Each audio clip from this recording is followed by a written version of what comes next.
안녕하세요. 제가 정말 최고로 좋아하는 유튜브 채널 톡톡 사연에 그간 사연을 잘 들어온 값을 하고자 제 이야기를 보내봅니다. 값이 될지 아닐지도 모르면서 무작정 신청을 해보네요. 어떻게 될지 모르는 게 인생이지만 일단 머리부터 들이대며 용기를 발휘하는 순간이 우리 모두에게 한 번쯤은 있잖아요. 그런 것처럼 제 이야기가 괜찮은 사연이 될지 아닐지는 모르겠지만 일단은 한번 도전을 해보렵니다. 남편을 처음 만났을 때도 그랬어요. 제가 남편과 부부가 될지 아닐지 전혀 모르고 만났으니까 말이에요. 너무나도 제가 심적으로 힘든 시기에 만났던 사람이었기에 처음부터 의지는 되었던 것 같아요. 여러분은 살면서 남에게 뒤통수 맞아보신 적 있으신가요? 믿었던 사람에게 배신을 당하는 일이요. 저는 있었어요. 제 편이고 제 사람이라고 생각했던 지인들이 있었는데 뒤통수를 맞고 크게 배신을 당했습니다. 알고 보니까 제 험담을 다른 데서 해댔고 저에 대한 헛소문을 퍼뜨렸으며 심지어 거짓된 명목으로 저에게 돈도 여러 번 뜯어갔더라고요. 저는 그런 줄도 모르고 지인들을 잘 챙기며 지냈는데 그런 제 모습이 그들의 눈에는 얼마나 바보 같으며 먹음직스러운 먹잇감으로 보였을지 이 생각만 하면 지금도 치가 떨립니다. 이런 때에 만났던 사람이었으니까 남편에게 금세 의지를 하게 되었던 것 같아요. 차마 가족들에게도 내어 보일 수 없는 저의 아프고 창피한 부분들을 함께 공유할 수 있는 상대였습니다. 결혼 이야기가 금방 나왔던 것은 친정 엄마께서 무척 편찮으셨기 때문이라는 이유도 있었어요. 친정 엄마께서 건강하셨다면 어쩌면 제가 저의 힘든 일을 죄다 친정 엄마와 나누었을지도 모르겠네요. 일전에도 암투병으로 고생을 하셨더랬죠. 간신히 물리쳐 놓은 암을 다시 마주하게 될 줄은 몰랐습니다. 제발이라는 두 글자를 영영 보는 일이 없기만을 바랐어요. 그러나 그리 멀지 않은 미래에 암이 다시 재발할 줄도 모르고 무식할이 많지 용감하게 다들 살았습니다. 친정 엄마께서 암의 재발을 확인하시게 된 것도 모자라서 시한부라는 사실을 선고받으셨을 때 저도 충격으로 정신이 아득해졌고 다른 가족들도 마찬가지였어요. 그 순간에 다들 머릿속에 똑같이 생각이 떠올랐는데 그건 바로 이럴 줄 알았다면이었습니다. 이렇게 될 줄 알았다면 그렇게 안 살았을 거라는 후회였죠. 저는 제 생활이 힘들답시고 직장 스트레스가 심하답시고 지인들 문제로 괴롭답시고 제 연애가 바쁘답시고 친정 엄마와 가까이 지낼 수 있는 시간들을 날려버린 뒤였습니다. 다른 가족을 원망할 필요도 없었어요. 바로 제 자신이, 바로 저부터가 친정 엄마를 챙겨드려야 했습니다. 친정엄마를 들여다봤어야 했어요. 미치도록 후회가 되더군요. 남들 다 가는 것 같던 동남아 가족 여행, 그게 대체 뭐라고 이런저런 핑계를 머릿속에 늘어놓으며 친정엄마와 함께 가지 않았던 것인지, 어째서 더 좋은 시간을 함께 보내지 못했던 것인지 제 자신이 한심스럽기 그지없었어요. 이렇듯 멍청하고 미련하니까 지인들에게 뒤통수 맞고 배신이나 당하고 상처나 받는 거구나 싶었네요. 하지만 지금은 자기 비하에 빠져 있기도 아까울 때야. 정신 차리자. 내가 우리 엄마를 위해 지금 이 순간 무엇을 할 수 있을까? 어떤 기쁨과 행복을 안겨드릴 수 있을까? 눈물을 참아낸 저는 남편과의 결혼을 결심했습니다. 저와 결혼하고 싶다는 신호를 남편이 넌지시 보내오고 있었음을 저는 진작 알았기에 결혼까지 진행하는 것은 아무 문제가 없었네요. 남편이 내밀고 있던 손을 제가 잡기만 하면 되는 것이었으니까요. 제가 결혼하고 싶다고 하자 친정 엄마께서는 깜짝 놀라시면서도 환하게 웃으셨습니다. 아휴, 죽기 전에 우리 막내딸 시집가는 모습을 내가 볼 수 있겠구나. 여한이 없을 것만 같아. 제가 결혼이라는 결단을 내린 이유와 딱 맞아떨어졌어요. 친정 엄마께서 세상에 계실 적에 결혼식을 올리고 싶었거든요. 제가 위로 언니와 오빠가 있는데 둘 다 진작 결혼해서 가정을 꾸렸고 이제 저만 남은 상태였습니다. 시한부 선고를 받으신 이후에 아무리 웃음을 지으셔도 눈빛이 어딘가 텅 비어 보이셨던 친정 엄마이셨는데 저의 결혼 소식에는 눈이 반짝반짝 빛나고 있었어요. 그 모습에 옆에서 친정 아버지께서 뜨거워진 눈시울을 감추시려고 애쓰고 계셨죠. 그런 친정 아버지를 저는 모른 척 해드렸습니다. 친정 엄마께서도 일부러 모른 척 해드리고 계셨기 때문이에요. 바로 얼마 후 급하게 상견례 자리가 마련됐죠. 친정 엄마께서 오래 못 사신다는 사실은 당연하게도 시댁 식구들 역시 다 알고서 자리에 나온 참이었습니다. 때로는 부족한 모습이 두 분 눈에 들어올 수 있겠지만 너그러이 봐주시면 좋겠어요. 제 딸이라서 드리는 말씀이 아니라 우리 막내딸은 처음에는 조금 서툴 수 있어도 차근차근 성장해서 결국은 침착하게 다 해내는 아이라서 그럽니다. 시간 그리고 관용을 주시기를 부탁드릴게요. 제가 언제까지고 우리 막내딸 곁에 있어줄 수 있다면 제가 때마다 도와주고 가르쳐 주겠지만 그럴 수가 없으니까요. 친정 엄마께서 그렇게 말씀하셨을 때 너무 울컥한 나머지 하마터면 저는 그 자리에서 울음을 크게 터뜨릴 뻔했어요. 그런데 친정 아버지께서 의연하게 꿋꿋함을 유지하고 계신 걸 보고 저도 얼른 감정을 다스렸습니다. 시어머니께서는 재빨리 손수건으로 눈가를 훔치셨고 반면에 시아버지께서는 강인한 얼굴빛을 내시더니 이렇게 말씀하셨죠. 아유, 사부인께서는 당연하신 말씀을 하신 겁니다. 걱정 붙들어 매십시오. 본디 여자는 일단 결혼을 하는 순간부터 자기 남편의 사람이 되고 남편 집안의 사람이 되는 것입니다. 여자가 출가 외인이라고 하는 것이 괜한 말이 아니라 진실이니까요. 안 그렇습니까? 아니, 저는 그렇게 생각합니다. 앞으로 저희 집안의 당당한 일원으로 그렇게 맞이하고 그렇게 여겨주겠습니다. 아이고, 네. 벌써 한 가족의 일원으로 우리 막내딸을 그리 봐주신다는 것 같아서 마음이 놓이고, 네. 아무튼 감사한 마음이네요. 사부인께서는 아무 염려 안 하셔도 됩니다. 저를 포함해서 저희 집안 사람 모두가 우리 새아가에게 든든한 버팀목이 되어 주겠습니다. 마음 편히 가지십시오. 그 자리에서 새아가라는 호칭을 들으니까 놀랍기도 하고 당황스럽기도 하고 좋다기보다는 뭔가 묘한 기분이 더 드는 것 같기도 하고 왠지 그랬어요. 저뿐만이 아니라 친정 부모님께서도 시아버지를 보시고 살짝 놀라신 모양이었습니다. 시아버지의 기계가 대단한 것 같았다면서 집으로 가는 길에 두 분 다 그런 소감을 주고받으셨거든요. 반면에 시어머니께서는 인상부터 약간은 단아하며 고상하게 생기셨고 웃을 때의 모습도 인매만 살짝 조용하게 올라가니까 시아버지와는 기운부터가 딴판인 것 같다고 느낀 부분도 동일했어요. 참고로 외모만 보더라도 시아버지께서는 훨씬 연상이시고 시어머니께서 더 연배가 낮다는 것이 보였답니다.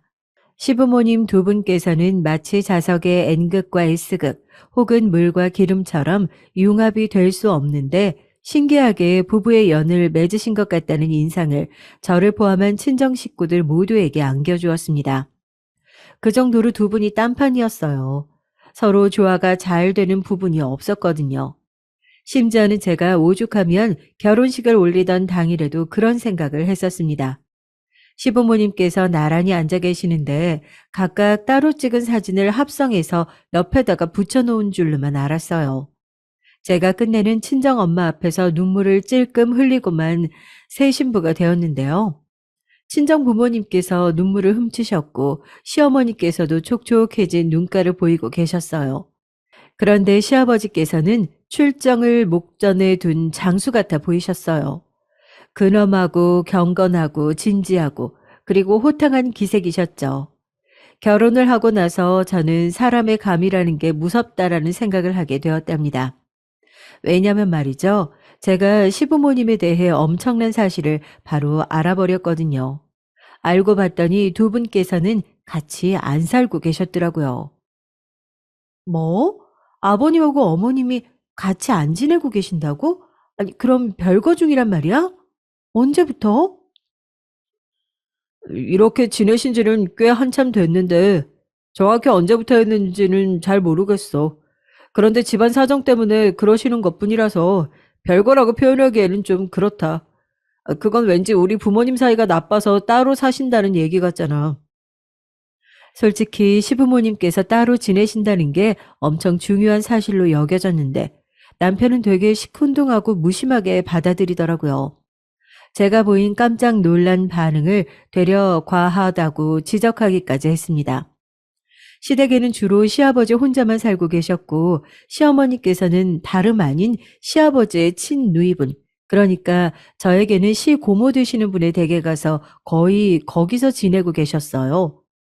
그분께서 지병을 오래 앓다가 한번 크게 쓰러지신 이후로 건강 상태가 무척 안 좋았는데 시어머니께서 함께 지내시며 옆에서 간병을 하고 계시는 모양이었어요. 그러니까 이걸 두고 남편이 시부모님께서 안 좋게 별거를 하시는 게 아니라 집안 사정으로 어쩔 수 없이 그렇게 된 것이라고 설명한 것이었어요. 시아버지께서는 기세 등등 하셨습니다. 원래 여자는 그래야 한다. 결혼하고 나서는 자기 시댁에 충성해야 돼. 세아가, 네 생각도 그렇지? 네가 너의 시어머니를 본받아서 시댁을 최우선으로 여기고 시댁 일가의 모든 사람들에게 충성하리라고 믿어 의심치 않는다. 세아가 너는 다름 아닌 내 아들이 직접 골라서 결혼한 제목이니까. 그렇고 말고. 네? 충성이요? 제가 여러모로 부족한 부분이 많은 사람이라서 혹시나 실망을 안겨드릴까 봐 지금 이 자리에서 뭐라고 확답은 못 드리겠지만 제 나름의 최선을 다하겠습니다. 말을 두루뭉술하게 하는구나. 네가 남자였다면 그딴 자신감 떨어지는 말본새를 당장 고쳐야 한다고 내가 혼을 냈을 테지만 자고로 여자는 부드럽고 때로는 어리숙해야 제맛이지. 그래, 어디 한번 최선을 다해봐라. 내가 너그러운 마음을 가지고 매의 눈으로 너를 지켜보겠다. 네, 알겠습니다. 감사해요, 아버님. 엉겁결에 제가 그런 대화를 하고 말았는데 시아버지께서 약간 독특한 분이시다 못해서 결코 만만치 않으신 분이라는 인상을 받았어요. 너그러운 마음과 매의 눈이라는 게 어떻게 한 문장에서 공존할 수 있다는 건지 몹시도 혼란스러웠지만 내색은 안 했습니다.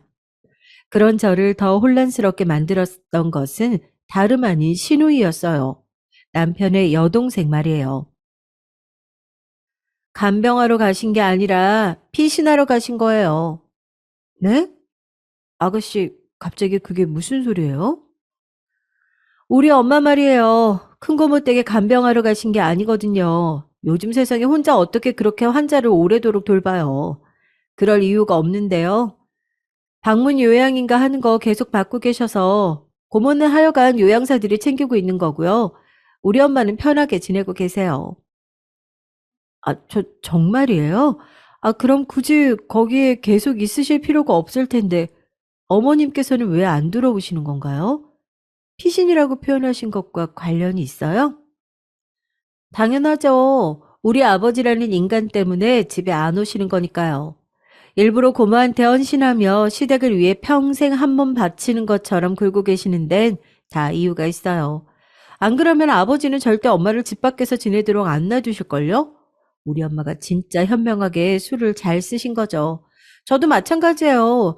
그냥 나가서 자취한다 그러면 아버지가 분명 어디 결혼도 안 한 여자애가 방자하고 방탕하게 나가 살려고 하냐 이렇게 난리를 치니까 사택에서 직장 동료와 사는 게 근무 필수 조건인 것처럼 저도 그렇게 꾸며놨어요. 뭐라고요? 그럼 아가씨는 직장 근처 사택에 사시는 게 아니란 말이에요? 네. 애초에 제가 들어간 직장에는 사택이라는 개념조차가 없어요. 다른 기업 다니면서 거기 사택에서 거주 중인 지인에게 부탁해서 연극을 처음에 했던 것뿐이에요. 제가 왜 집에 붙어 살겠어요.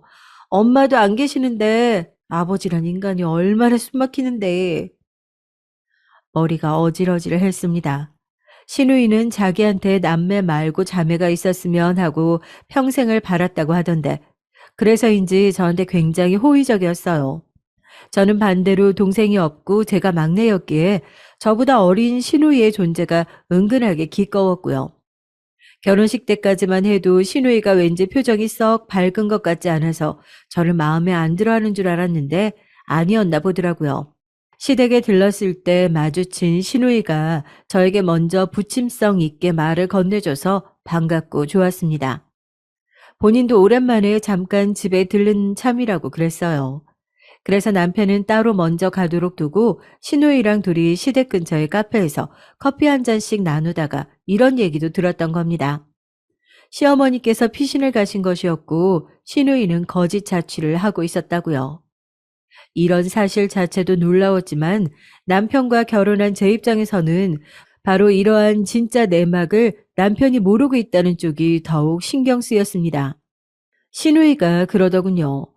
남편에게 말을 안 한 것은 시아버지와 한패라고 생각해서 그런 것이라고 말이죠. 그 대목에서 제가 왠지 좋지 못한 예감을 받게 됐지만 시누이에게 시댁 얘기를 좀 더 듣고 싶다고 요청했어요. 조금은 머뭇거리던 시누이가 꺼내준 이야기는 이러했습니다. 시아버지께서는 나이 30이 훌쩍 넘도록 여자를 한 번도 만나보지 못하신 채 사셨다는데요. 그러다가 중매를 통해서 결혼을 하게 되셨는데 당시 시어머니께서는 친정의 형편이 무척 어려워서 결혼이라는 선택지를 고르게 되신 것이었다고 합니다. 그래서 나이 차이도 나고 외모나 성격 이런 것들이 모두 극과 극인 두 분이 결혼을 하시게 되었던 거예요. 시어머니께서는 고된 시집살이를 당하고 사셨다네요. 시누이가 어렸을 때부터 그걸 다 봐왔다고 해요. 그래서 전 어렸을 때 며느리라는 것은 죄인을 표현하는 단어라고 생각했었어요. 죄를 지어서 벌을 받는 존재라고 여겼던 거죠. 그 정도로 우리 엄마가 힘들게 당하고 사셨거든요. 당하고만 사셨던 시어머니께서 어깨를 점차 펴고 살게 되신 것은 당신의 시어머니, 그러니까 저에게는 시할머니 되셨을 분이 쓰러지고 나신 이후였다고 합니다. 그때부터 시어머니께서 슬슬 의견을 내기 시작하셨고 목소리를 키우셨고 하고 싶은 대로 의지를 담아 행동하셨다고 해요. 그 이전까지는 꼼짝 못하고 사셨던 거예요. 그리고 그런 시어머니의 변화를 가장 못마땅해 하셨던 분이 바로 시아버지셨습니다. 꼴보기 싫게 어디서 감히 여자가 고개를 빳빳하게 들고 턱을 치켜들어. 날이 갈수록 재수가 없으려니까 원.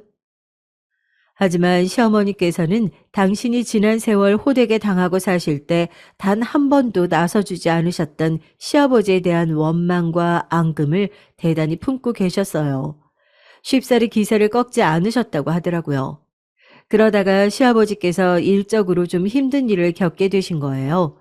원래 안 좋은 일은 한꺼번에 일어난다고 하던가요? 뿐만 아니라 그런 순간에 지인들로부터 외면을 당하셨다고 합니다. 저도 지인들 때문에 크게 상처를 받아봤기 때문에 그런 절망감이 어떤 종류인지 잘 알고 있죠. 그래서 그 이후로 시아버지께서 한동안 술독에 빠져 사셨다는 대목을 어느 정도는 이해할 수 있었던 것 같네요. 술이 정말 큰 문제인 것은 그 자체가 아니라 부작용에 있는 듯 싶어요. 중독적이니까요. 그리고 만취를 하고 나면 인사불성이 되고 나쁜 본성이 드러나기도 하니까요. 시아버지께서는 점차 술을 드시고 날 때마다 눈이 도셨다고 합니다. 무섭게 눈이 돌아간 채로 주먹을 쓰셨고 발을 날리셨으며 집안 살림을 다 깨 부수셨다고 해요. 아주 어렸을 적에 머나먼 친척집에 간 적이 있었는데 거기가 되게 시골이었거든요. 그때 거기서 제가 개를 잡는 걸 봤어요. 차를 타고 그 앞을 지나가다가 우연히 보게 된 것이었음에도 뇌리에 강렬히 박혀서 잊혀지지 않을 정도였죠. 이웃집에서 개를 잡았다는 이야기에 친정 어른께서 그렇다면 몸보신 좀 하겠구만 이렇게 말씀하셨을 때는 속이 울렁거렸거든요. 애써 잊고 살았는데 시간이 흘러서 우리 엄마가 아버지라는 인간한테 두드려 맞는 것을 보니까 그 개가 생각나더라고요. 우리 엄마가 복날을 개보다도 더 못하게 두드려 맞고 계신다는 생각이 들고 나니까 미치겠더라고요. 그래서 하루는 진짜 미친 척하고는 집에 있는 술을 죄다 갖다 버렸어요. 시아버지께서는 격하게 분노하셨지만 남편이 시누이가 아니라 자기가 그런 거라고 나섰으며 시어머니께서는 애들은 때리지 말라고 난리를 치셔서 그나마 큰일 없이 넘어갈 수 있었다고 합니다. 신우이는 그날 이후 용기를 내서 시어머니께 중요한 이야기를 꺼냈다고 해요. 그건 바로 이혼이라는 두 글자였죠. 그러자 시어머니께서는 고민하시는 신용도 안 하시고 즉각 고개를 조용히 저어서 신우이를 놀라게 하셨다고요. 아직은 안 돼. 하더라도 지금은 아니다. 내 새끼들, 너희들이 둘 다 성인이 되고 대학 가기 전까지는 안 돼. 너희들 다 키워놓아야 내가 비로소 안심을 할 수가 있지. 자식들 때문에 참고 사셨고 더 참으실 작정이었던 겁니다. 그 앞에서 시누이는 차마 더 뭐라고 말씀을 드릴 수가 없었다네요. 시어머니께서는 도보로 짧게 걸리는 상가 건물을 청소하는 일만 근근히 하고 지내셨다고 해요.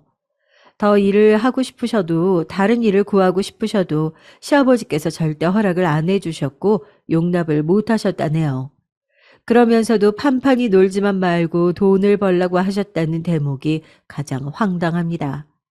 그래서 시어머니께서는 억지로 그런 일만 다니셔야 했던 거예요.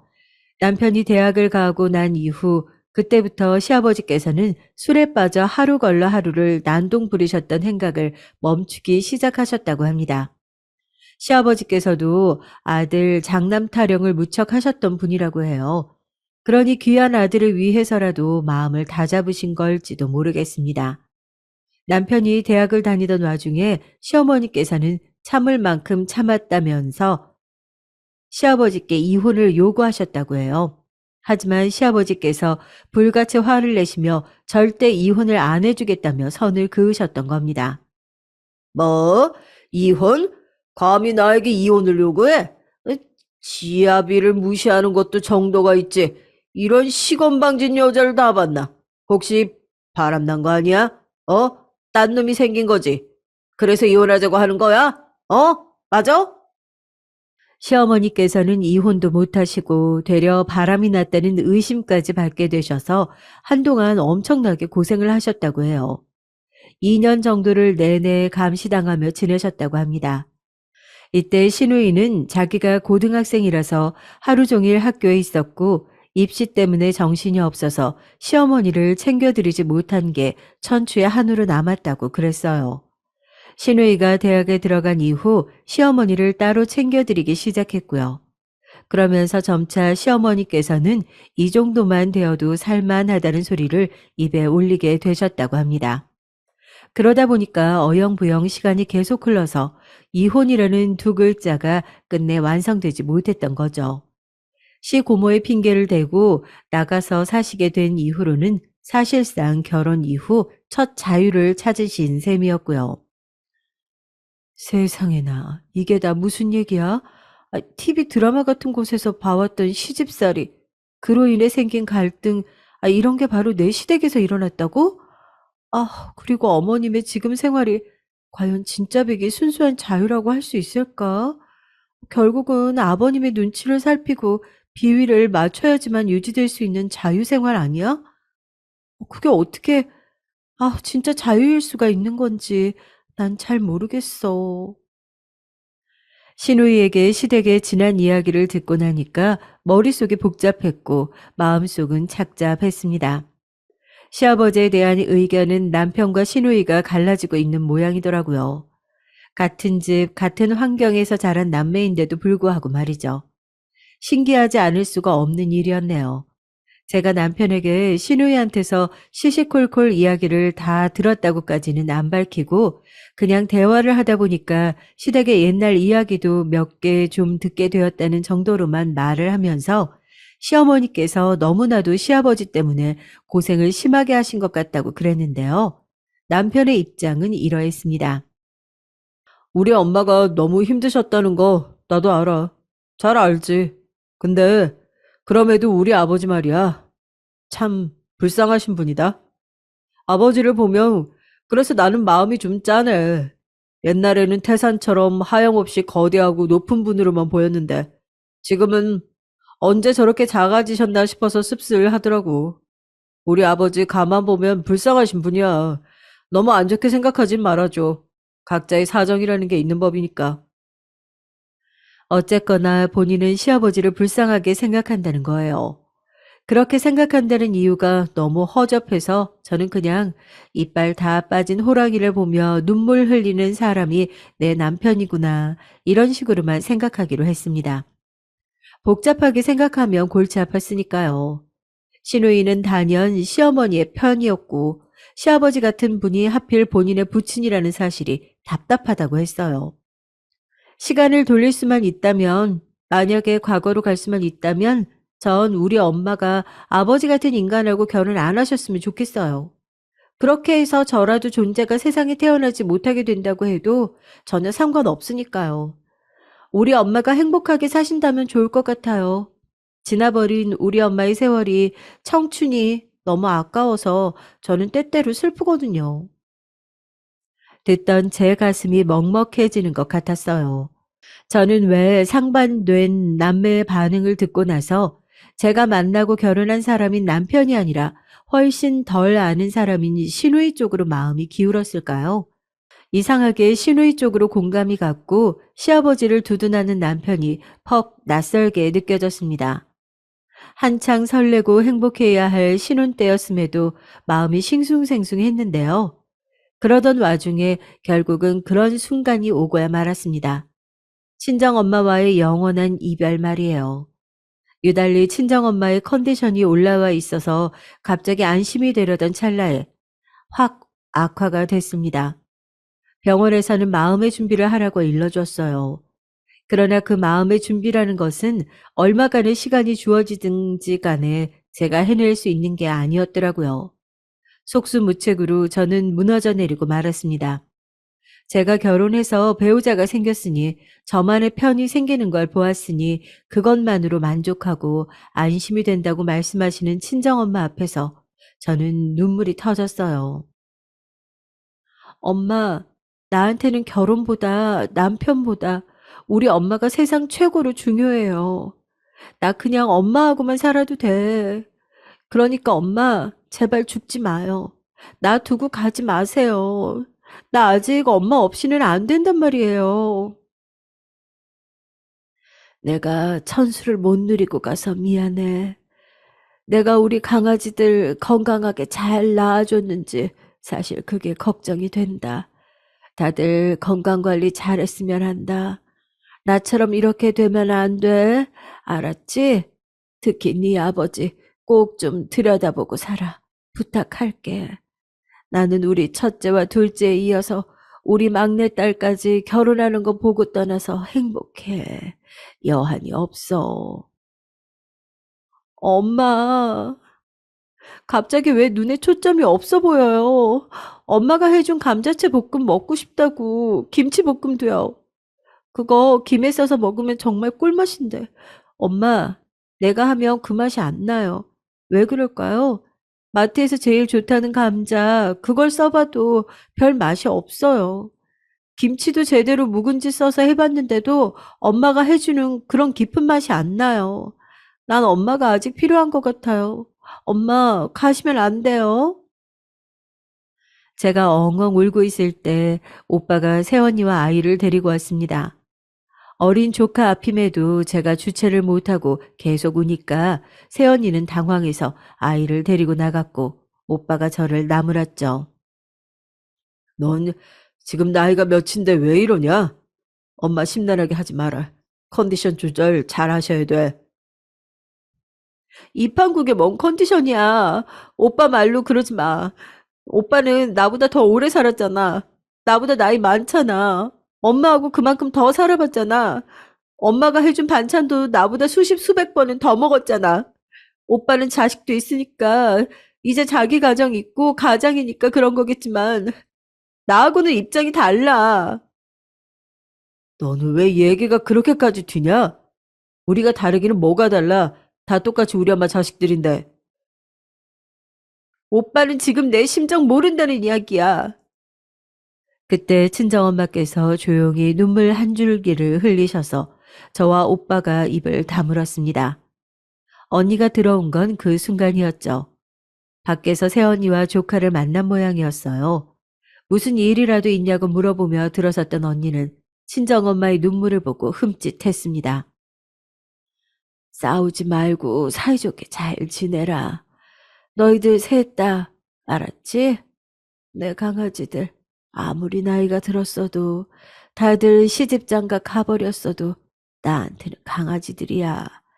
귀한 손주들도 정말 다들 너무 예쁘고 눈에 넣어도 안 아플 정도이지만 그래도 너희들이 힘들게 하면 밉다.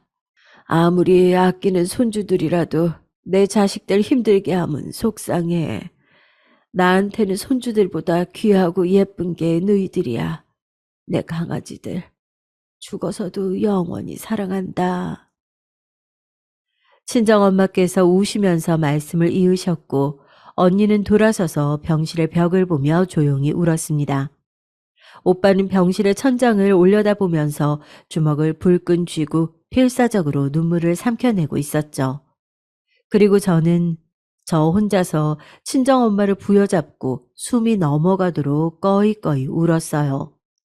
제가 정말 친정엄마를 사랑하지만 친정엄마께서 저를 생각하고 위하고 사랑하는 것만큼은 안 될 것 같았어요. 사춘기 학창 시절에는 엄마처럼 안 될 거야, 엄마보다 더 잘 살 거야, 더 잘 될 거야, 두고 봐. 이런 소리를 입에 달고 살았었는데 막상 나이를 먹고 결혼까지 하고 난 지금은 친정엄마의 발끝도 제가 못 따라갈 것을 깨달았습니다. 엄마, 가지 마세요. 제발 떠나지 마세요. 엄마 없이는 안 돼요. 못난 자식인 저는 끝까지 그런 소리나 했어요. 정말 바보같이 사랑한다고 고생 많으셨다고 편히 쉬시라고 그렇게 말씀을 드렸어야 했는데 왜 끝까지 저의 슬픔만 앞세우며 그랬었던 건지 모르겠습니다. 친정엄마께서는 끝내 숨을 거두셨고 모두가 비통함에 잠겨들었어요. 친정아버지께서는 슬픔을 가누실 길이 없어서 장례식 이후로는 식사도 거의 안 하셨고요. 깊은 슬픔에 고요히 잠기신 친정아버지의 모습은 다른 가족들을 걱정시켰습니다. 친정아버지께서는 원체 조용조용하시고 점잖으시고 어찌 보면 숫기가 없는 분이셨어요. 대신에 신중하시고 진중하셔서 해사한 기운을 두르셨으며 때때로 헐렁하게 구시는 친정엄마와 상호 보완이 잘 되는 분이셨죠. 친정아버지 수첩에 당신이라는 햇빛을 잃는다면 나는 어찌 살까? 나의 이름은 해바라기인데 이렇게 적힌 것을 본 언니가 슬퍼하면서도 크게 걱정을 하기 시작했고 오빠와 작당을 하고서는 서로의 집에서 번갈아가며 친정아버지를 당분간 모시기로 했습니다. 친정아버지께서는 그럴 필요가 없다고 극구 사양하셨지만 언니와 오빠가 더욱 강경했죠. 언니, 나도 있잖아. 혹시 도움이 필요한 일이 생기거든 언제든지 나한테 연락해줘. 알았어. 근데 너는 네 생활이나 잘해. 도움이 필요하다는 연락을 네가 우리한테 하면 했지. 우리가 할 일이 있을까 싶다. 아휴, 언니의 그 발언이 어찌나 얄밉게 들렸는지 몰라요. 그런데 분한 점은 저는 정말 제 코가 석자였다는 사실입니다. 첫째와 둘째가 막내보다 의젓한 것은 과학적으로 정해져 있기라도 한 것인지 저는 친정엄마의 부재가 벌써부터 슬퍼서 남은 인생을 어찌 살아가야 하나 싶어 미칠 노릇이었고 일상을 제대로 살기가 벅찰 정도였어요. 언니하고 오빠는 꿋꿋하게 버티는 것도 모자라서 친정아버지까지 챙기고 있었으니까요. 두 사람은 저보다 일찍 가정을 꾸렸기 때문이라는 생각도 들었습니다. 각자의 배우자와 자식들에게 의지하며 슬픔을 나눌 수 있었죠. 저에게도 배우자가 있었고 아직 자식은 없었지만 시댁의 사람들이 대신 존재를 하고 있었는데요. 결혼 전에 남편에게 힘든 일을 의지한 전적이 있었던 저는 이번에도 도움을 받을 수 있을 거라고 기대를 했지만 실상은 완전히 달랐습니다. 친정 엄마께서 돌아가시기 전에 저희 삼남매와 나누었던 그 대화를 남편에게도 전해주었는데요. 감동을 하면서 들을 줄 알았는데 표정이 영 시큰둥 하더라고요. 거기서 한술 더 뜨기도 했고요. 당신도 당신이지만 진짜 장인어른도 유별나시다. 어차피 장모님 편찮으신지 오래됐고 시한부 판정도 진작에 받았었잖아. 그런데도 마음의 준비를 전혀 못 하셨던 거야? 뭐가 그렇게 슬퍼서 어쩔 줄 몰라 하신다는 건지 이해가 안 돼. 이 인간이 지금 제정신으로 하는 소린가 싶었습니다. 홧김에 말 실수를 한 것이라고만 생각하고 싶었어요. 그런데 아니더라고요. 슬퍼해봤자 달라지는 것도 없는데 이미 떠난 사람 때문에 계속 축 처져 있는 건 비효율적이라고 저한테 그랬습니다. 제가 친정엄마께서 돌아가신 이후로 힘들어하느라 자기 밥을 소홀히 차려주는 것 같아서 짜증이 난다고도 했어요. 제가 본인을 1순위로 생각하고 챙겨줬으면 좋겠는데 그게 아닌 듯 싶어서 기분이 나쁘다는 말도 뱉었고요. 툴툴거리는 주둥이를 확 때려주고 싶었어요. 친정 엄마를 잃고 슬퍼하는 저에게 그게 어디 할 소린가요? 냉혈한이 따로 없네. 내 상황을 듣고 나서 세상 천지에 그렇게 생각하는 사람은 당신밖에 없을 거야. 아닌데? 나밖에 없는 거 아닌데? 우리 아버지도 그러셨어. 원래 건강 안 좋았던 사람이 죽은 게 뭐가 대수냐면서. 아내가 죽었으면 그냥 새로운 여자 찾아서 재혼을 하거나 즐기면서 살면 될 일인데 뭐가 그렇게 심각하냐면서. 장인어른 같은 남자는 별종이라고 하셨어. 뭐? 지금 뭐라고 한 거야?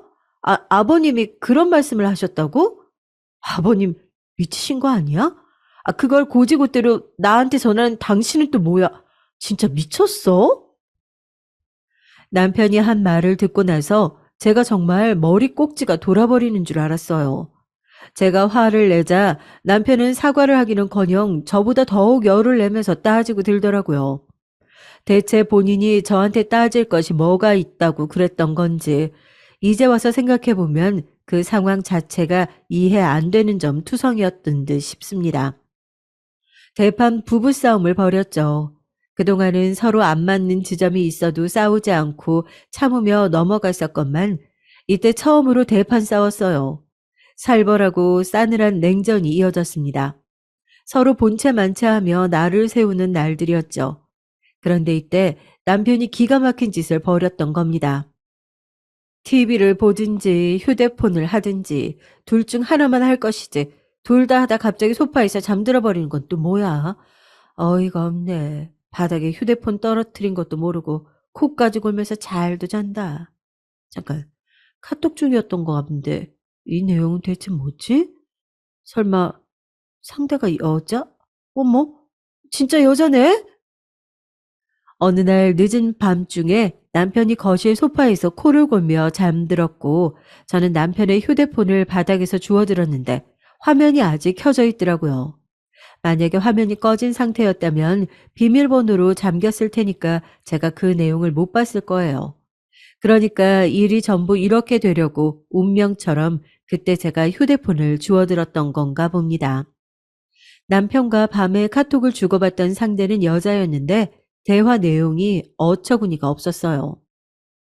오빠, 내가 다음에 또 위로해 줄게. 목석 같은 여자하고 이혼해.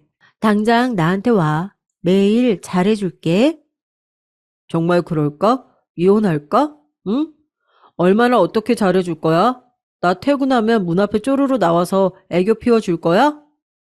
아니지. 그것보다는 침대를 따뜻하게 데워 놓을 거야. 이렇게 앙큼하고 센스 넘치는 여자가 내 와이프였어야 했는데. 지금은 너 때문에 미치겠다. 지금 당장 너와 함께 침대를 데우고 싶어. 결혼한 남자인 걸 알면서도 노란한 여자도 정신이 나간 것 같았고 남편은 실로 미친놈이었습니다. 저는 분노로 온 몸을 파들파들 떨면서도 바람의 증거를 제 휴대폰으로 찍어서 남겨놓는 것을 잊지 않았죠. 그리고 꿈속에서 그 여자와 침대를 데우고 있는 것인지 코를 고는 와중에 입가에 미소를 그리고 있는 남편의 얼굴에 찬물을 확 끼얹어 줬어요. 제가, 이게 뭐야 당신? 지금 뭐 하는 짓이야? 미쳤어? 나야말로 딱 그렇게 묻고 싶은 참이었어. 지금 뭐 하는 짓이야? 미쳤어? 바람을 피워도 어쩌면 그렇게 수준 낮고 저급하게 피울 수가 있어. 이 미친놈아. 당장 이혼해. 설마 내 휴대폰 본 거야? 다 알았구나. 안 돼! 제발 용서해줘. 내가 요새 너무 심란해서 잠깐 한눈을 판 것뿐이었고, 그 이상은 절대 아니었어. 진심이야. 진심이 아니라고. 잠깐의 유흥이었어. 이러쿵저러쿵 말은 많은데 죄다 개소리라서 너무 지루하다. 당신이 심란하긴 뭐가 심란해? 진짜 심란한 건 난데 어떻게 내 앞에서 그런 소리를 할까? 당신과는 부부라는 이름으로 남은 인생 살아갈 자신이 난 없으니까 무조건 이혼해. 그리고 정확히 알아도 신뢰를 깬 건 내가 아니라 당신이야. 제가 단호하게 선언을 하자 남편이 울고불고 난리를 쳐댔습니다. 절대 이혼을 해줄 수 없다고 그랬어요. 억울하다는 소리도 계속 해댔습니다. 너무 머리가 아팠죠. 그러던 와중에 신우이의 연락을 받았어요. 친정 엄마께서 돌아가셨을 때 신우이는 저에게 진심 어린 위로의 말을 전해준 바 있었는데 제가 요새 어쩌고 있는지 궁금하고 걱정되기도 해서 연락했다고 하더라고요. 그 말을 듣자마자 남편과 시누이는 친남매지만 극과 극이라는 생각이 들었습니다. 마치 시아버지와 시어머니가 완전히 상반되는 듯 말이죠. 고민하던 저는 남편과 있었던 일을 알려줬어요. 그러자 단박에 시누이가 크게 화를 내면서 당장 이혼하라고 그랬습니다. 흔들리지 마세요. 우리 오빠와 결혼한다고 했을 때 저는 그때 처음부터 새언니 안타깝게 여겼었거든요. 착잡했지만 이미 결혼하기로 한 거 어쩔 수 없다고 생각도 했었고요. 하지만 결국 이렇게 되네요. 아가씨가 처음에 저를 볼 때 표정이 안 좋다고 생각했었는데 그게 이유가 있었던 거네요. 새언니, 절대로 우리 오빠 용서하시면 안 돼요. 아버지가 왜 우리 엄마를 따로 지내도록 허락하신 줄 아세요? 고모 간병이요? 시댁에 끝까지 헌신하도록 하고 싶어서요? 아니요. 그건 사실 부가적인 거예요. 아버지 당신이 아무 때나 즐기고 싶어서입니다. 언제 어느 때고 편하게 여자와 놀아나고 싶어서 그러신 거라고요.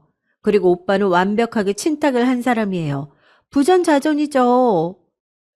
신우이의 말에 제가 큰 충격을 받았어요. 이혼 안 해준다고 개소리를 하며 버티는 남편에게 당장 이혼 소송을 걸었습니다. 그러자 시아버지께서 즉각 저에게 연락을 해오셨어요. 남편이 징징거리며 다 일러바친 모양이었습니다. 대뜸 저를 향해 선을 넘었구나 이렇게 호통을 치시더니 당장 시댁으로 오라고 하시길래 마침 저도 시아버지라는 인물 자체에 분노와 혐오를 느끼고 있던 참이라서 어디 한번 직접 가보자 했습니다. 역시나 이상한 소리를 하시더라고요. 남자가 사회생활을 하다 보면 실수 좀 할 수도 있는 거지. 속 좁게 그걸 이해를 못 해주고 이혼까지 우는애? 뭐? 소송을 걸어? 암탉이 울면 집안이 망하는 법인데 네가 우리 집안을 망치려고 작정을 했구나. 저기요. 칠칠하지 못한 아들을 감싸실 필요 없고 댁이나 제발 처신 잘하고 사세요. 지저분하고 더럽게 사시지 말라는 말입니다. 이놈의 집안 너무 싫어서 얼른 이혼하고 두 번 다시는 엮이고 싶지 않네요. 뭐라고? 지저분, 더러워? 네가 감히 나한테 그런 소리를 짓거린다는 것, 이런 망할려니? 시아버지께서 제 뺨을 치셨어요. 제가 깜짝 놀랐지만 굴하지 않고 시아버지를 똑바로 노려봤습니다. 그러자 분노로 몸을 떠시면서 저를 잡아 끌고 방에 있는 커다란 자개장 안으로 밀어 넣으셨어요. 저는 순식간에 문이 열린 자개장 안쪽이 비어 있어서 너무 놀랐고 그 안에 밀어 넣을 줄은 상상도 못했기에 대비하지 못하고 당해버렸습니다. 안으로 밀쳐진 것과 동시에 문이 닫혔고 시아버지께서는 손잡이에 뭔가를 끼워 넣으셨어요. 제가 바로 안에서 문을 밀어봤는데 손잡이에 걸린 물체 때문에 문이 안 열렸어요. 의외의 상황에 놀란 제가 비명을 지르며 문을 두드리자 시아버지께서 코웃음을 치셨습니다. 무섭지? 겁나지? 그래, 그럴 테야. 아무도 올 일 없는 이곳에서 깊이 반성이나 하거라. 너를 그곳에서 꺼내줄 사람은 나뿐이야. 나한테 절대 복종할 마음이 생기면 그때 꺼내줄게. 어? 내 아들에게 감히 주제넘게 소송을 건 것도 없던 일로 해야 할 거다. 시아버지께서는 저를 향해서 연신 건방지다, 반성해야 한다, 복종에 맹세를 해라 이런 말씀을 늘어놓으셨어요. 제가 너무 열이 받고 짜증이 나서 대답을 하지 않자 욕을 하시면서 자리를 뜨셨습니다. 이 상황 자체가 너무나 역겨웠어요. 휴대폰이 든 손가방을 내려놓지 말고 계속 들고 있었어야 했다는 후회가 밀려들었죠. 시아버지께서는 제가 처참하게 굴복할 것이라고 기대와 확신을 하시는 듯 했습니다. 저는 속으로 친정엄마를 향해 도와주세요라며 기도를 했어요. 극한 상황이었지만 이상하게 두렵지가 않더라고요.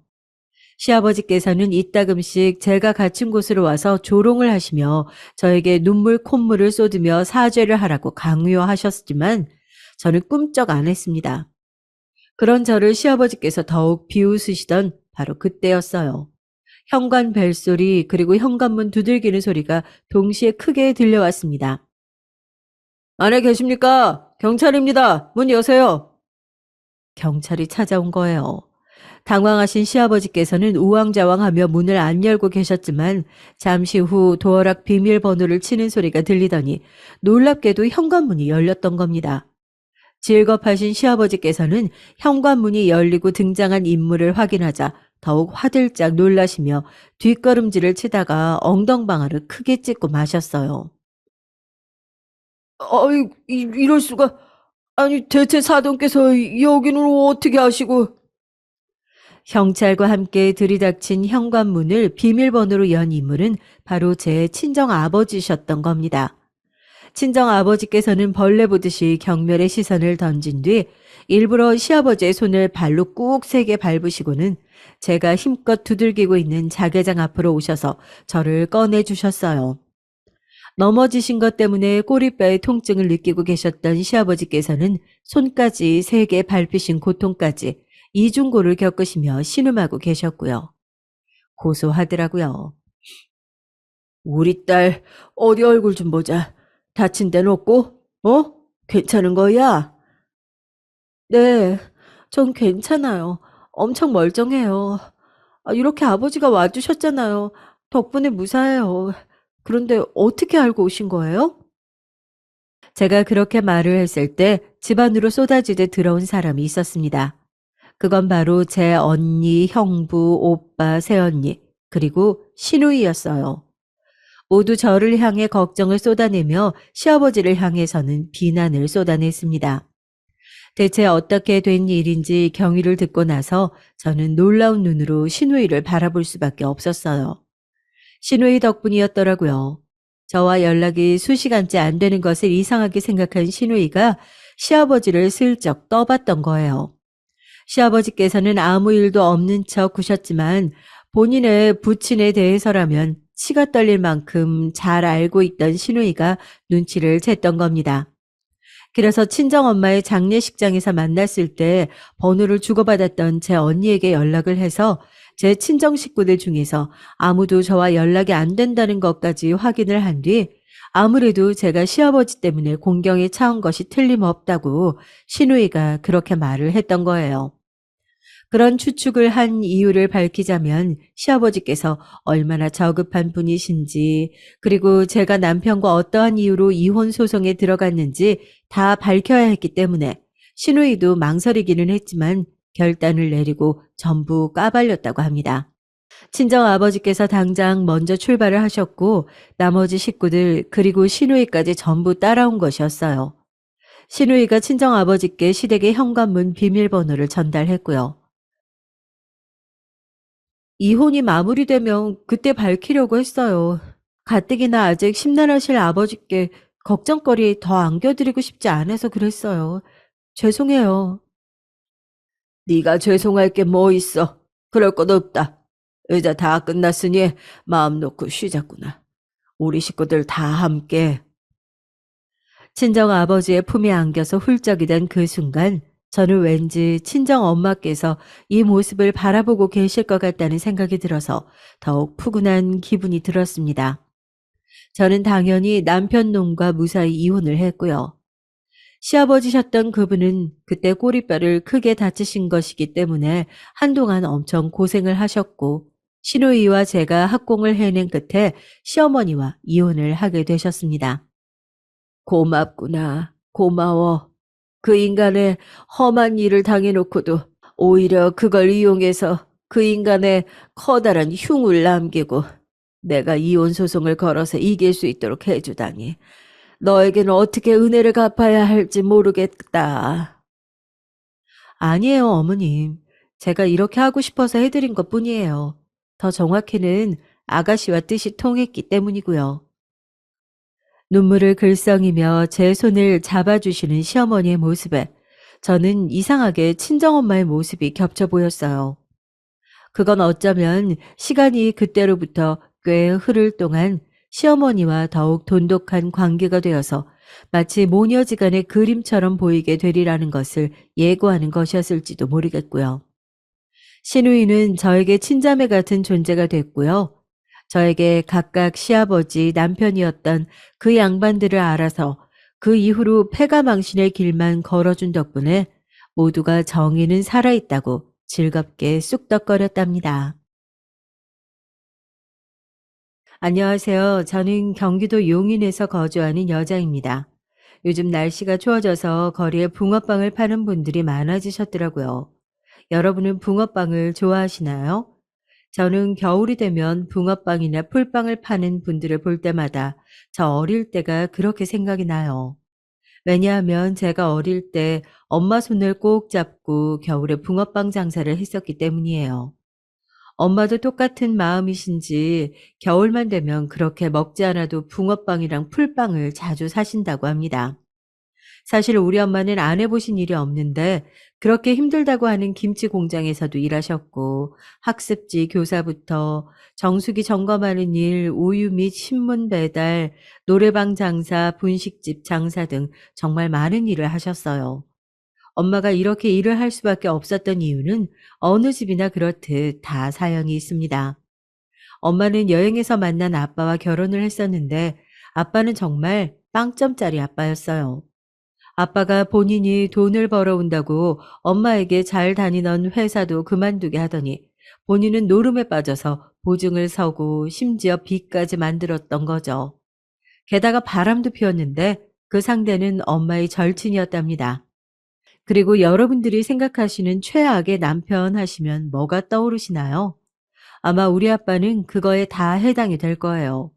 간혹 뭐 마누라한테는 못해도 자식한테는 잘한다는 사람도 있던데 우리 아빠는 아니었어요. 저한테도 맨날 소리 지르고 물건 던지고 엄마랑 싸우는 것을 말리면 네가 뭔데 나서냐고 꺼지라는 소리도 하고 했습니다. 여러분은 빚 때문에 사채업자가 집으로 찾아오는 경험 해보신 적 있으세요? 저는 오죽하면 학교에서 집에 갈 때 오늘도 빚쟁이들이 와 있을까 생각하며 집으로 가기도 했습니다. 집에 들어가면 쑥대밭이 되어 있고 제가 가면 빚쟁이가 너희 아빠 어딨냐고 저에게 막 윽박지르고 했었죠. 저는 3남매 중 첫째였는데 동생과 나이 차이가 꽤 나는 편이었습니다. 막내 남동생이 아주 어렸었는데 와중에 동생을 등에 책가방 대신 메고 빚쟁이들이 돌아갈 때까지 동네를 활보하기도 했었죠. 아빠는 이렇게 식구들이 고통받는 것을 보면서도 도박판에 빠져서 집에도 잘 들어오지 않았어요. 저도 어린 나이지만 이렇게 살 바엔 같이 살고 싶지 않다고 생각을 하기도 했었죠. 심지어 친할머니는 그런 아빠를 오히려 두둔하면서 우리 엄마에게 시집살이를 심하게 하셨는데 글쎄 우리 엄마 보고 네가 내조를 못하니까 우리 아들이 밖으로 도는 거다 그런 소리를 지르곤 하셨습니다. 친할머니가 정말 제가 아는 사람 중에 제일 남아 선호 사상이 심하시거든요. 엄마한테만 그런 건 아니었고 저도 여자니까 저도 대놓고 싫어했습니다. 제가 유치원 다닐 때 저보고 네가 아빠 밥을 차려줘야 한다고 하셨을 정도였어요. 제가 삼남매라고 했는데 둘째도 여자고 막내만 남자아이인데 저와 둘째는 할머니를 만나는 날에는 가기 싫어서 몰래 도망도 칠 정도였습니다. 우리한테는 먹을 것도 안 주고 이름조차 불러준 적이 없고 우리가 가면 무조건 아빠와 막내만 아는 척을 하셨거든요. 나중에 듣기로는 막내 낳기 전에는 친할머니가 엄마에게 갈 때마다 아들 낳으라고 그렇게 소리를 질렀다고 하더라고요. 소리를 지른다고 아들이 나오나요, 여러분? 결국 어쨌든 막내가 남자라 그나마 다행이었지만요. 그러다 엄마는 도저히 견디지 못하고 제가 초등학교 6학년 때 결국 이혼하게 되셨습니다. 사실 그전에는 친할머니가 아빠의 빚을 종종 갚아주셔서 엄마가 그렇게 시집살이를 당하셔도 꾹 참았는데 제가 초등학교 6학년 때 아빠는 정말 집을 팔아야 할 정도로 보증을 섰고 친할머니도 지쳤는지 이제 도와주지 못한다고 말씀하셨다고 합니다. 친할아버지께서는 엄마가 결혼하고 제가 태어나기 전에 돌아가셔서 없으셨고요. 심지어 엄마는 친정 부모님, 저에게는 외조부신 분들을 일찍 여의셔서 도저히 도움을 요청할 곳이 없다고 하셨어요. 엄마도 막막하지만 이렇게는 못 살겠다 싶으셔서 이혼하자고 아빠에게 말했더니 아빠는 막 소리를 지르고 난리를 쳤다고 합니다. 그래도 엄마는 굳게 마음을 먹으셨고 저와 동생 2명 다 데리고 나오셨대요. 그런데 친할머니도 정말 대단하신 게 막내가 남자잖아요. 저는 아직도 그날을 잊을 수가 없습니다. 엄마가 아빠와 이혼하고 저희 셋을 데리고 급하게 동네에 아는 언니 집에 잠시 신세를 졌는데 글쎄 친할머니가 그 집으로 찾아온 거예요. 저와 둘째 동생은 둘 다 초등학생이었는데 제가 집에 와서 막내를 데리고 엄마가 일하는 식당으로 가려고 나왔는데 문 앞에 친할머니가 있어서 얼마나 놀랐는지 몰라요. 친할머니는 우리는 본 척도 하지 않더니 정말 말 그대로 막내를 제 품에서 무 뽑듯이 뽑아서 데려갔습니다. 저와 둘째 동생은 너무 놀라서 울면서 할머니를 쫓아갔지만 아무리 그래도 아이가 어른 보폭을 따라잡을 수도 없고 힘에서는 밀리잖아요. 막내 돌려주세요, 할머니. 할머니 안 돼요. 저와 동생이 울면서 막내를 끌어안고 도망치는 할머니를 따라가니까 동네에서 다들 쳐다보시고 도와주시려고 했는데 친할머니는 힘이 어찌나 좋은지 다 물리치고 악을 지르며 막내를 데리고 사라지셨습니다. 저는 막내를 빼앗겼다는 충격이 너무 커서 그대로 엄마한테 가서 상황을 설명하며 울었는데 엄마는 괜찮다고 저를 달래고 바로 친할머니 집으로 가셨어요. 저도 같이 가겠다고 고집 부리고 같이 친할머니 집으로 찾아갔더니 글쎄 친할머니가 뭐라고 하셨는지 아세요? 계집 애들 키우면 됐지. 뭔 아들까지 봐라. 남편 버리고 도망갔으면 그렇게 살아. 어머니, 제 아들이잖아요. 제가 키울 거니까 주세요. 왜 네 아들이야? 우리 아들의 아들이야. 막내는 안에서 울고불고 난리치고 저는 막내 달라고 문을 부여잡고 울고 그 상황이 되니까 옆집에서 경찰을 불렀더라고요. 경찰이 와서 얘기를 듣더니 할머니 보고 아이를 돌려달라고 했고 할머니는 경찰이 뭔데 남의 사생활에 관심을 가지냐 썩 꺼지라고 고래고래 소리를 지르셨죠. 오죽하면 그때 경찰 아저씨가 저희에게 이혼하길 잘했다고 하셨을 정도였습니다. 더 웃긴 건 그때 집에 아빠가 있었는데 아빠가 본인과 다시 재혼해주면 막내를 돌려주겠다고 엄마한테 그러더라고요. 초등학생인 제가 듣기에도 어이가 없었는데 엄마는 어떠셨겠어요? 심지어 본인 친구와 바람까지 난 남편과 어떻게 다시 만나겠냐고요. 당연히 엄마는 단호하게 거절하셨지만 아빠와 친할머니는 막내를 돌려주지 않겠다고 당당하게 나오셨습니다. 애 데려가려면 돈이나 주든가. 어? 애초에 네가 내조를 못하니까 내 아들이 밖으로 나돌았지. 심지어 친할머니는 막내를 데려가려면 아빠의 빚을 갚을 돈을 가져오라고 했습니다. 그렇게 엄마와 저는 막내가 안에서 아무리 울고불고 난리를 쳐도 문을 열어주지 않으니까 어쩔 수 없이 그날은 집으로 돌아오게 됐어요. 그리고 친할머니가 그렇게 난리를 치고 가니까 당연하게도 동네에 소문이 났고 잠시 머무르고 있던 이모의 눈치도 보이더라고요. 물론 그 동네 이모는 정말 좋으신 분이라 우리에게 많이 놀랐을 거라고 다독여 주셨지만 아무래도 남의 집이니까 눈치가 보였죠. 다음날 엄마는 일하던 가게 사장님에게 연락을 해 오늘만 쉬겠다고 하고 친할머니 집으로 가서 막내를 데려오려고 했습니다. 하지만 친할머니는 정말 지독하게 막내를 보여주지 않았고 아무리 경찰에 호소해도 도움을 받을 방법이 없었다고 해요.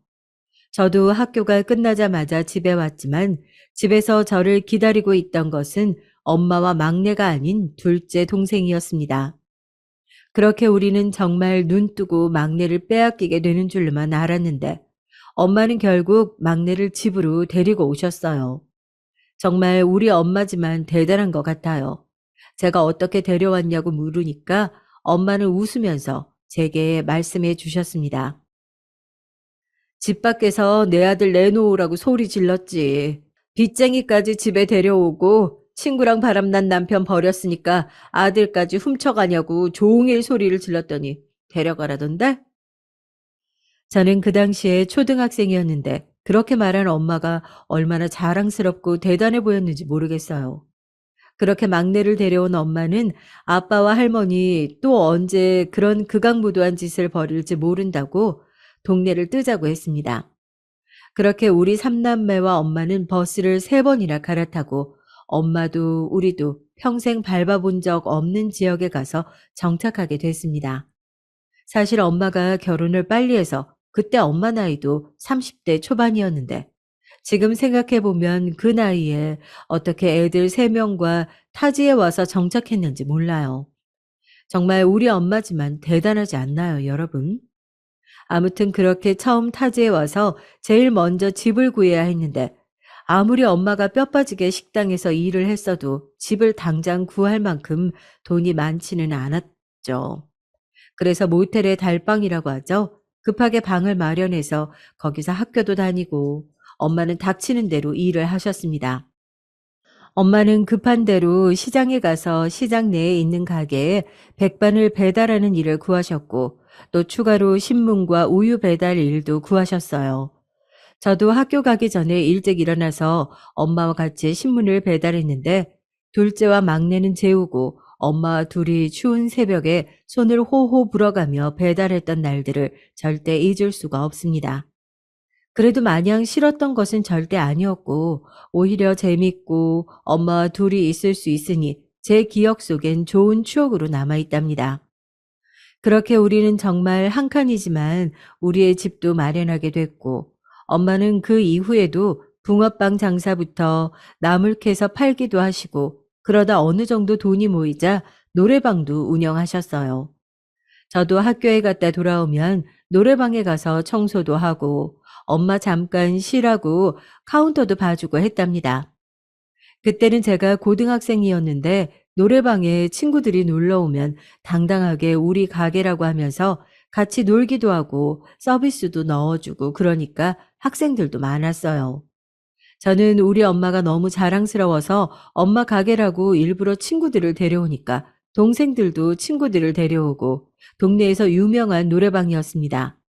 그리고 가게 열기 전에는 집은 좁으니까 노래방에서 동생들과 공부도 하곤 했는데 저는 그 당시에 제가 성공할 수 있는 한 가지 방법은 공부 하나뿐이라고 생각해서 정말 열심히 공부했어요. 사실 엄마가 서울대를 나오셨기 때문에 제가 막히는 부분이 있으면 엄마는 옆에서 같이 고민도 해주고 하셨습니다. 엄마는 서울대 나와도 남자 하나 잘못 만나면 인생 망한다고 늘 저에게 공부보다 사람을 볼 줄 알아야 한다고 하셨죠. 엄마는 서울대를 나오셨지만 우리 삼남매에게 공부로 전혀 부담을 주는 편이 아니었어요. 공부는 누가 시킨다고 하는 게 아니고 본인의 의지가 있어야 하는 거라고 하셨죠. 저는 처음에는 공부의 중요성을 몰랐는데 사실 돈 때문에 공부를 열심히 하게 됐어요. 공부해서 어느 정도 순위 안에 들게 된다면 우리 학교에서는 장학금을 주었는데 그렇게 되면 제 학비는 벌 수 있으니까 그것 때문에 공부를 시작했습니다. 학교에서도 제 사정을 아시는 선생님들께서는 문제집도 주시고 장학금을 받을 수 있는 곳들을 많이 주선해 주셔서 얼마나 감사했는지 모르겠어요.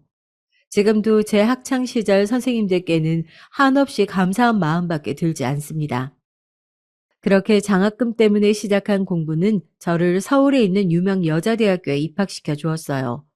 선생님들이 먼저 확인해 주시고 저에게 축하한다고 말씀해 주셨는데 정말 저는 믿을 수가 없었습니다. 사교육 하나 없이 입학하리라고는 생각하지 못했었거든요.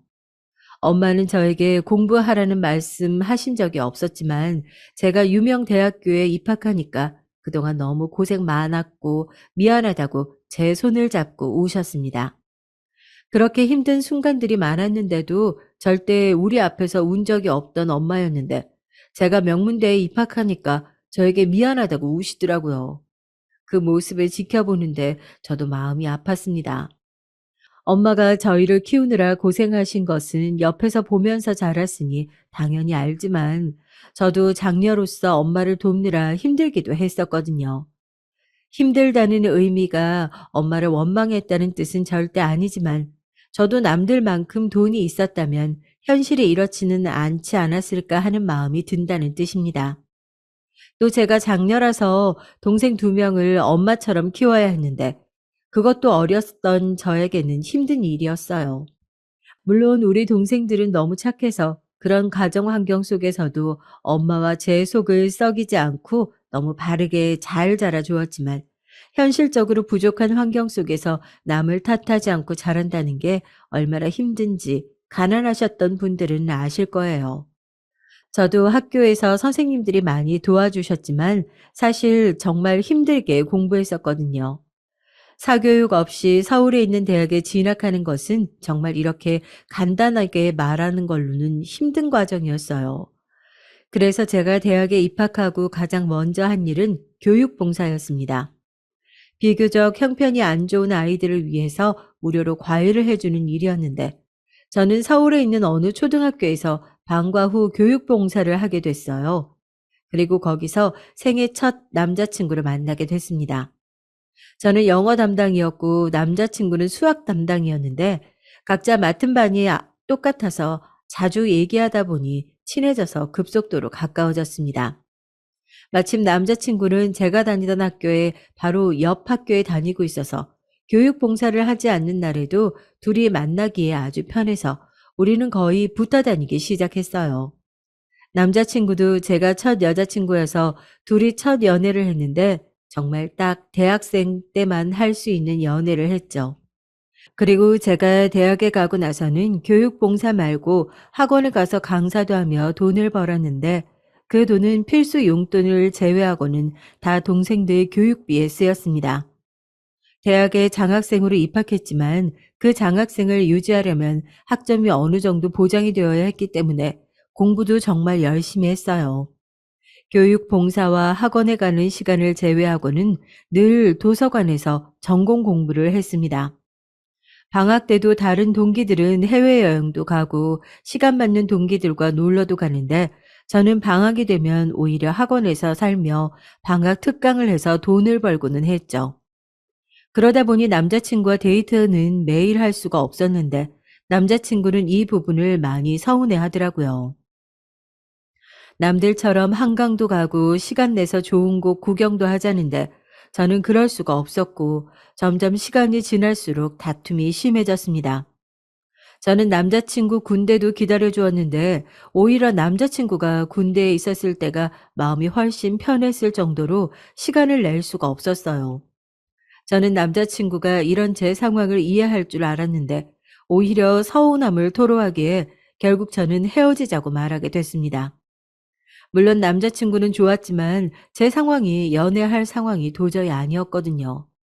그리고 저는 새로운 남자친구를 사귀지 않고 오히려 과외를 시작해서 돈을 더 벌기 시작했어요. 그렇게 몇 달이 지났는데 남자친구가 우리 학교 앞으로 찾아와서 저보고 얘기하자고 하더라고요. 그렇게 카페에 가서 얘기하는데 남자친구가 앞으로 저를 이해하도록 노력할 테니까 다시 만나자고 하길래 그렇게 저희는 다시 연애를 시작하게 됐습니다.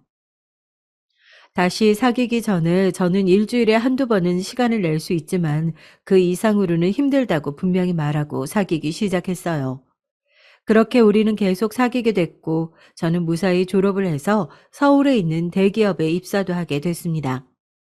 대학 시절 내내 놀지는 못하고 오히려 공부하고 돈만 벌었던 기억밖에 없었는데 취업까지 하고 나니까 이제야 숨통이 트이는 기분이 들었습니다. 저는 그래서 요즘도 제 대학 시절을 생각하면 기억나는 건 도서관 뿐인데 정말 축제니 MT니 미팅이니 이런 것들은 제 인생에서 경험해 본 적이 없었기 때문이에요. 그렇다고 아쉽거나 후회하지는 않지만 동시에 제 동생들은 저처럼 살지 않기를 바라게 됐습니다. 그래서 동생들에게 월급을 받으면 용돈도 두둑하게 줬고 엄마한테도 그동안 고생을 너무 많이 했으니까 이제 고생하지 말고 살라며 생활비도 많이 주었습니다. 사실 대기업에 취직하긴 했어도 어차피 신입사원이라 돈이 그리 크지 않았는데 그래도 가족들에게 제 돈이 들어간다고 생각하니까 마음이 편하더라고요. 대학생 때와 별반 다르지 않던 용돈을 썼지만 결코 아쉽거나 슬프지 않았습니다. 그리고 저는 동시에 남자친구에게 정말 고마운 마음이 들었는데 제가 그렇게 치열하게 살 때 옆에서 묵묵히 버텨준 게 그렇게 고맙더라고요. 저는 휴학도 한번 하지 않고 바로 졸업해서 대학 졸업식 전에 취업하게 되어서 남자친구보다 더 먼저 직장인이 되었는데 가족들에게 생활비로 월급의 절반 넘게 보내야 해서 여전히 데이트할 때 돈을 많이 부담하지 못했어요. 그래도 남자친구는 본인이 더 여유 있으니 괜찮다고 하며 계속 제 곁에 있어 주었습니다. 이렇게 계속 남자친구와 만나다 결혼하면 얼마나 좋을까 생각하며 살고 있었는데 인생이 정말 쉽지 않더라고요. 제가 직장에 들어가고 몇 년 뒤에 동생 두 명도 대학에 입학하게 돼서 가족 전체가 서울에서 살기 시작했습니다. 정말 감사하게도 동생들도 공부를 열심히 해서 둘 다 서울에 있는 학교로 진학하게 됐는데요. 특히 동생은 서울대에 진학하게 됐습니다. 저도 엄마도 서울대는 기대하지 않았는데 본인이 막내로 누나들과 엄마에게 너무 많은 도움을 받고 살았다며 이제부터 효도하겠다고 하는데 정말 저도 모르게 눈물이 나오더라고요. 저와 같이 동생들도 둘 다 장학금을 받고 입학했고 입학 후에도 아르바이트를 열심히 하며 엄마에게 손 벌리지 않고 살아서 엄마도 우리를 키울 때만큼은 힘들지 않게 되었습니다. 어차피 동생들도 서울이고 제 직장도 서울이니 엄마에게 서울로 올라오라 하고 우리 가족은 다시 서울에서 다 같이 살게 됐습니다.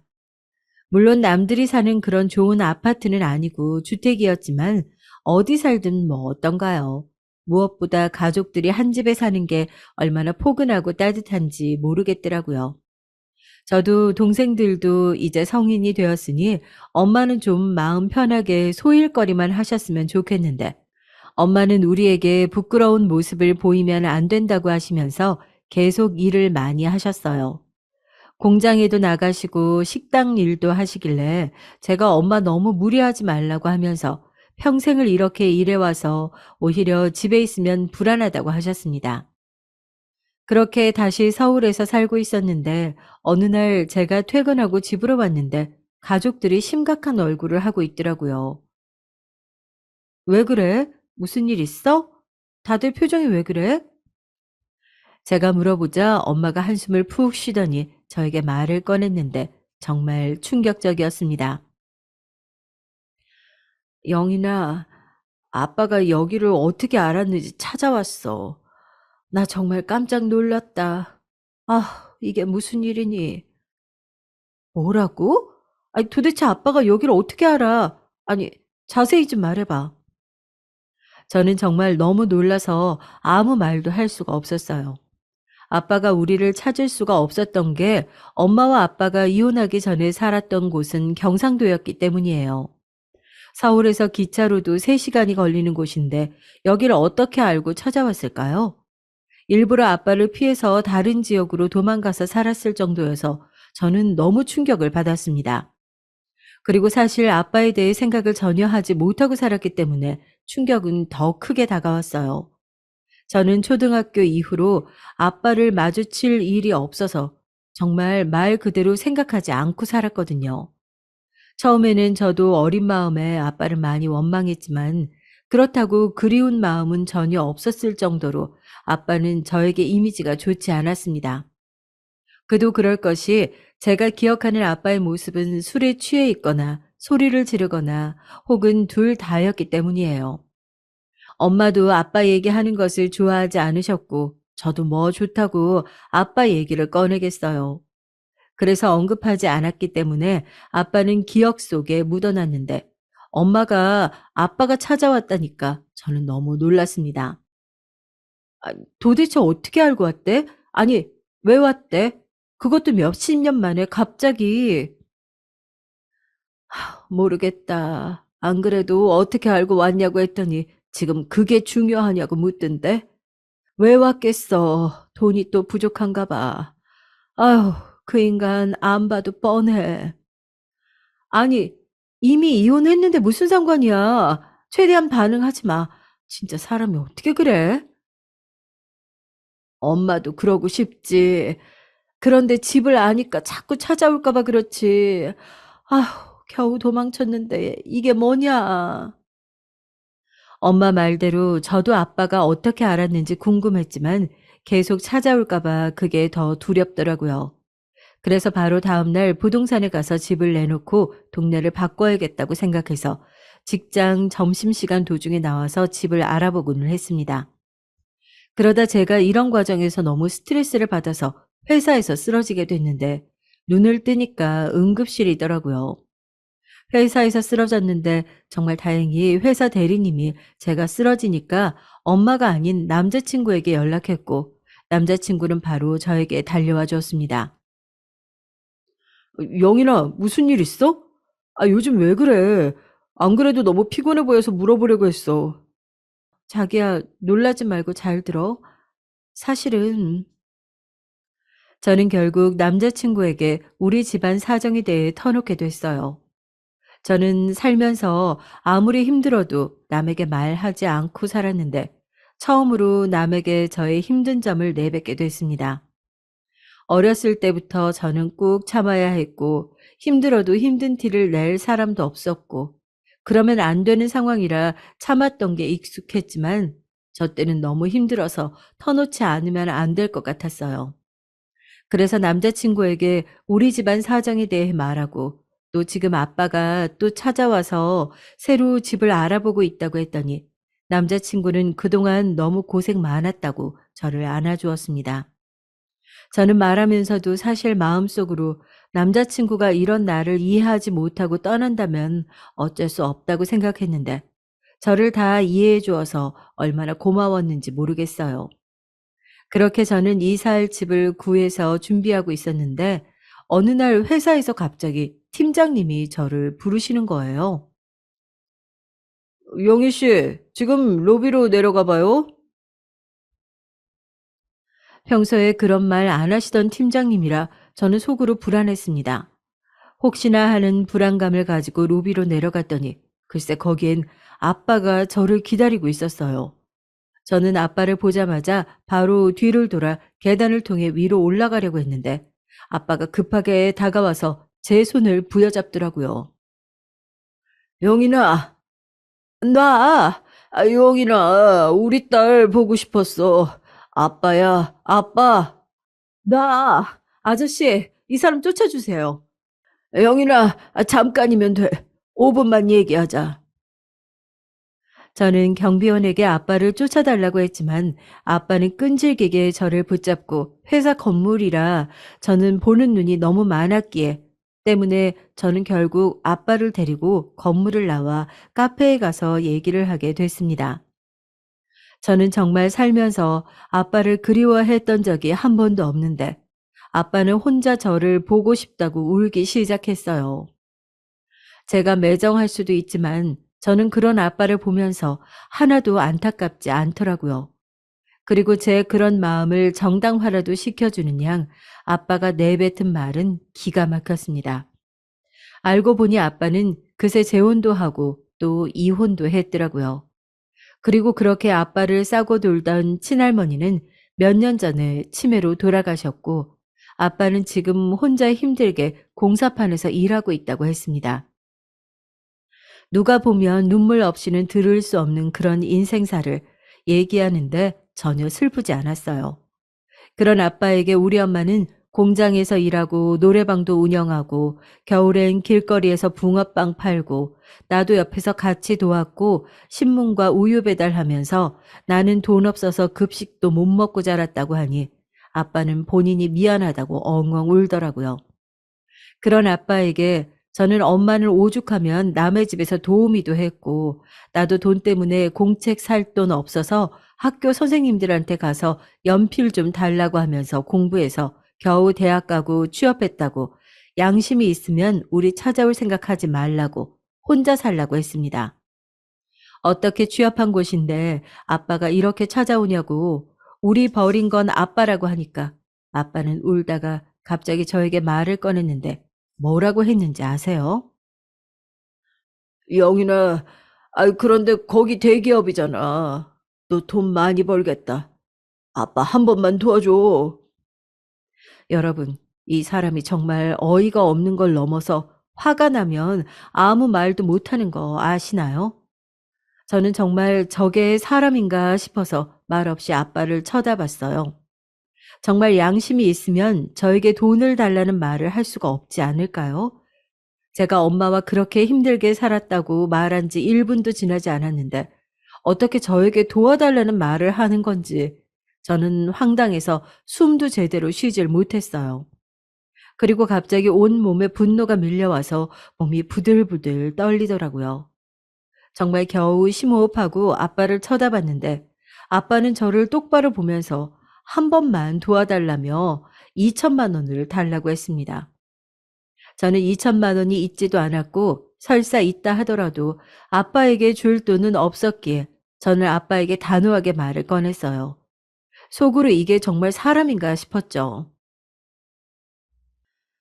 내가 아빠랑 지금 이렇게 얘기하는 것은 다른 것도 아니고 나를 포함한 우리 가족에게 더 찾아오지 말라는 경고야. 우리 인생에 끼어들지 마. 우리 어떻게 찾았는지 모르겠는데 다시 한번 나타나면 그땐 정말 경찰에 신고할 거야. 그렇게 말하고 카페를 나오는데 아빠는 계속 제 이름을 부르면서 쫓아오더라고요. 저는 귀를 틀어막고 도망치듯 회사에 왔고 결국 팀장님에게 제 집안 사정에 대해 결국 얘기하게 됐습니다. 팀장님은 정말 좋은 분이었는데 제가 그렇게 울면서 얘기하자 본인이 아까 내려가라고 했던 것이 미안하시다고 사과하셨고 앞으로 찾아오면 1층에서 돌려보내라고 하겠다고 말씀해 주셨어요. 그 일이 있고 저는 너무 신경이 쓰여서 살이 심하게 빠지게 됐는데 남자친구가 옆에서 그걸 지켜보더니 어느 날 저에게 진지하게 할 말이 있다고 하더라고요. 저는 이별을 말하려는 건가 싶어 남자친구와 식당에 갔는데 남자친구 입에서 나온 말은 이별이 아닌 결혼이었습니다. 영인아, 결혼하자. 내가 다른 건 몰라도 너를 행복하게 해줄 수는 있을 것 같아. 저는 정말 너무 뜻밖의 말을 들어서 놀랐는데 남자친구는 매우 진지한 얼굴을 하고 있었어요. 며칠 전에 아빠 때문에 너무 스트레스를 받아서 머리가 아팠는데 이제는 결혼하자는 소리를 들으니까 인생이 뭐가 이렇게 쉽지 않은지 많은 감정이 교차했습니다. 그러면서 저는 행복해야 하는데 동시에 속으로 오만 감정이 들더라고요. 결혼은 현실이라던데 남자친구네 집에서는 어떤 반응이 나올지 걱정이 됐습니다. 혹시 재민 씨 집은 우리 집에 대해서 아는 거 있어? 우리 부모님은 편견이 없으신 분들이야. 자기를 오히려 보듬어 주실 거야. 우리 부모님 정말 따뜻하신 분들이셔. 걱정하지 마. 저는 남자친구 말만 듣고 완전히 마음을 놓을 수는 없었어요. 그래도 일단 인사는 드려보자는 생각이 들어서 바로 주말에 남자친구네 집으로 인사를 가게 됐습니다. 그래도 대학생 때부터 남자친구와 자그만치 몇 년을 만났는데 부모님 얼굴을 보는 것이 처음이라 많이 긴장한 상태로 백화점에서 좋다는 선물도 몇 시간을 골라서 사가게 되었습니다. 안녕하세요. 처음 뵙겠습니다. 어서 와요. 얘기 많이 들었어요. 땡땡 여대 졸업해서 대기업에 다닌다면서요. 재민이에게 얘기 많이 들었어요. 예비 시모는 저를 보자마자 제 학교와 직장을 얘기하며 저를 맞아주셨죠. 저는 어색하게 준비한 과일 바구니와 꽃다발을 선물로 드리고 식탁에 앉아 예비 시부모님과 시누이를 마주하게 되었습니다. 남자친구네 집은 아주 잘 사는 재벌은 아니었지만 그렇다고 우리 집처럼 가난하진 않았고 그냥 정말 평범한 집이었어요.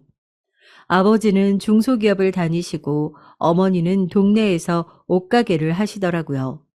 정말 밥을 먹는데 밥이 입으로 넘어가는지 코로 넘어가는지 모른 채로 인사를 드리고 집을 나왔습니다. 사실 밥 먹는 내내 긴장해서 얘기를 많이 듣지는 못했는데 예비 시부모님은 저를 마음에 들어 하신 것 같았어요. 저한테 명문대생이라 좋다고 하시며 똑똑한 며느리가 들어와서 좋다고 하셨거든요. 그러면서 예비 시모는 저에게 가족에 대해 조심스럽게 물어보셨는데 저는 그냥 정말 있는 그대로 대답했습니다. 동생 2명이 있고 아버지는 초등학교 때 이혼하셔서 지금 왕래 없이 지낸다고 하니까 남자친구가 부모님에게 미리 얘기를 하지 않았던 건지 처음엔 2분 다 놀라시더라고요. 아무래도 어른들이라 이혼 가정에 대해 편견이 있으신 건가 싶었는데 그래도 어떻게 넘어갔던 것 같아요. 아마 반대하기엔 제가 명문 여대를 나오고 직장도 남자친구보다 훨씬 좋은 곳을 다니니까 일단 대놓고 반대하진 않은 것 같았죠.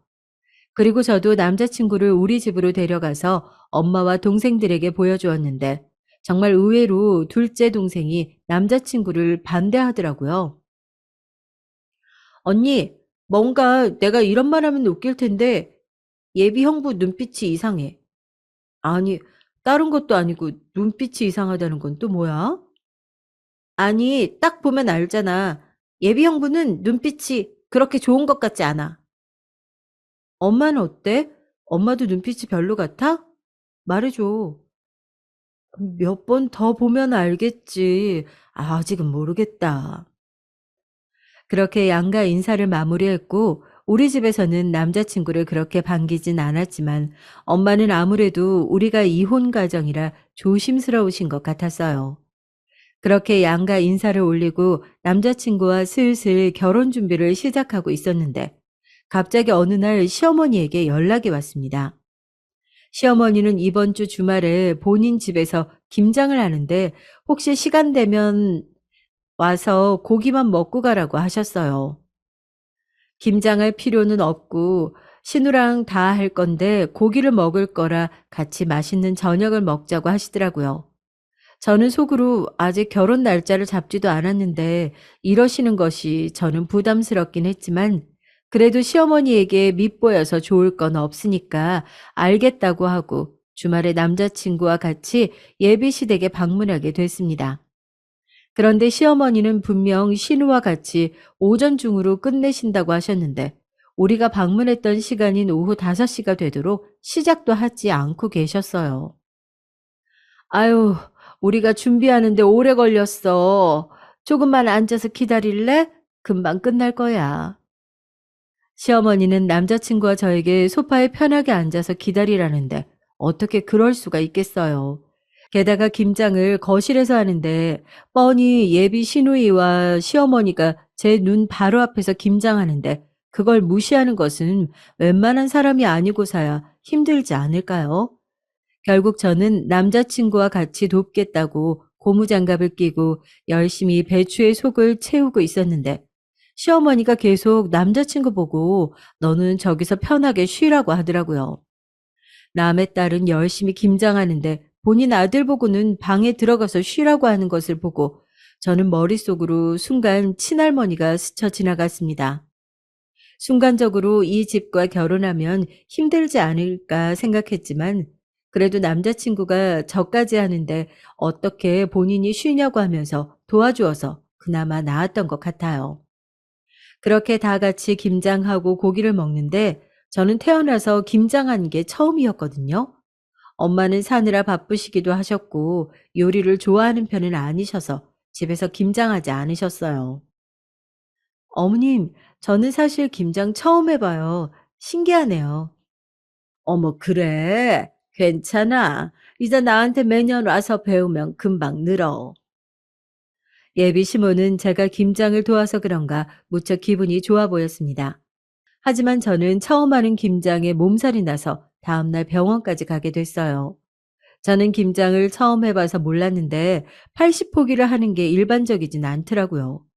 그것도 나중에 알게 됐습니다. 이후로도 시어머니는 잊을만 하면 전화하셔서 저를 집으로 많이 부르셨어요. 심지어 저는 직장인인데 업무 시간에 전화해서 제가 무슨 급한 일이 있는 줄 알고 받아서 물어보면 그냥 안부 전화였던 적도 꽤 많았고요. 저는 슬슬 이건 좀 아니지 않나 싶었는데 어느 날 정말 심각한 목소리로 시어머니는 저에게 본인 옷가게로 와줄 수 있냐고 묻더라고요. 제가 아무리 무슨 일이 있냐고 물어도 그냥 빨리 와달라고 말만 하시기에 제가 급하게 연차를 쓰고 시어머니 옷가게로 달려갔더니 거기엔 예비 시모의 언니가 와 있었어요. 급한 일이라는 게 본인 언니가 와 있으니 와서 인사를 하라는 거였습니다. 저는 일단 인사를 급하게 드리긴 했지만 이런 결혼을 해야 하나 생각이 들었어요. 그래도 바로 파혼하진 않았던 것은 시어머니가 그래도 아들 결혼이라고 집을 해주셨기 때문이에요. 저도 머리로는 이 결혼을 하게 된다면 내가 많이 힘들 것이란 생각이 들긴 했지만 평생을 가난하게 살아와서 결혼 시작을 서울에 있는 아파트에서 할 수 있다는 것을 알게 되자 사람 마음이라는 게 쉽게 포기가 되지 않더라고요. 그래서 중간에 너무 불편한 것들은 남자친구에게 말했는데 와중에 남자친구가 중간 역할을 어찌나 못하던지 오해가 생겼던 적도 있습니다. 그렇게 정말 힘들게 결혼 준비를 하고 있었는데 어느 날 시어머니가 또 업무 시간에 전화를 걸어서 받았는데 저는 깜짝 놀랐어요. 바로 시어머니는 제가 받자마자 고래고래 소리를 지르셨어요. 당장 내 가게로 와! 이 사기꾼아! 저는 저보고 사기꾼이라고 하며 당장 오라는 말에 도대체 이게 무슨 소리인가 싶어서 또 연차를 쓰고 바로 가게로 달려갔는데 저는 가게 문을 열자마자 정말 기절하는 줄 알았습니다. 왜냐하면 거기엔 우리 아빠가 있었거든요. 아빠, 아빠가 여기 무슨 일이야? 지금 뭐 해? 시어머니는 저를 보자마자 저에게 달려들더니 이 사기꾼아 소리 지르며 악을 쓰셨어요. 아니, 일단 진정하세요. 제가 무슨 사기꾼이라는 거예요. 너, 너희 엄마 노래방 했다며? 그렇게 천박하게 살았으면서 그걸 감히 속여? 아니, 어머니 지금 무슨 말씀이 너무 지나치시네요. 천박하다뇨? 노래방 운영하던 천박한 년은 절대 안 돼. 이 결혼 없던 걸로 해. 아니, 아무리 그래도 결혼 예정이었던 사람 엄마한테 천박하다니 말씀 너무 심하시네요. 어디서 큰 소리야? 당장 나가. 무슨 낯짝이로 이래? 예비 시어머니는 저를 그렇게 가게 밖으로 밀어내더니 안에서 문까지 잠그셨습니다. 저는 너무 황당하고 또 분노가 차오르더라고요. 상황을 보니까 아빠가 어떻게 알았는지 시어머니 가게에 가서 우리 집 사정을 구구절절 말한 것 같던데 아빠한테 화난 것은 정말 당연했고 저는 무엇보다 시어머니가 우리 엄마를 감히 천박하다고 한 게 도저히 용서되지 않았습니다. 제가 아무리 서울에 있는 아파트에서 신혼생활을 할 수 있다고 해도 우리 엄마를 저렇게 표현하는데 어떻게 저런 집안과 결혼할 수 있겠어요. 저는 우리 엄마가 우리 삼남매를 어떻게 키웠는지 누구보다 잘 알기 때문에 파혼은 당연했고 너무 화가 나서 정말 얼굴이 새빨개진 채 몸을 부들부들 떨었습니다. 그래서 남자친구의 전화해서 상황을 설명하고 저도 소리를 질렀어요. 우리 파혼해. 남의 집 엄마한테 천박하다니. 그게 무슨 소리야? 진짜 나야말로 수준 떨어져서 너희 집이랑 결혼 못해. 뭐 따뜻하신 분들? 장난하니?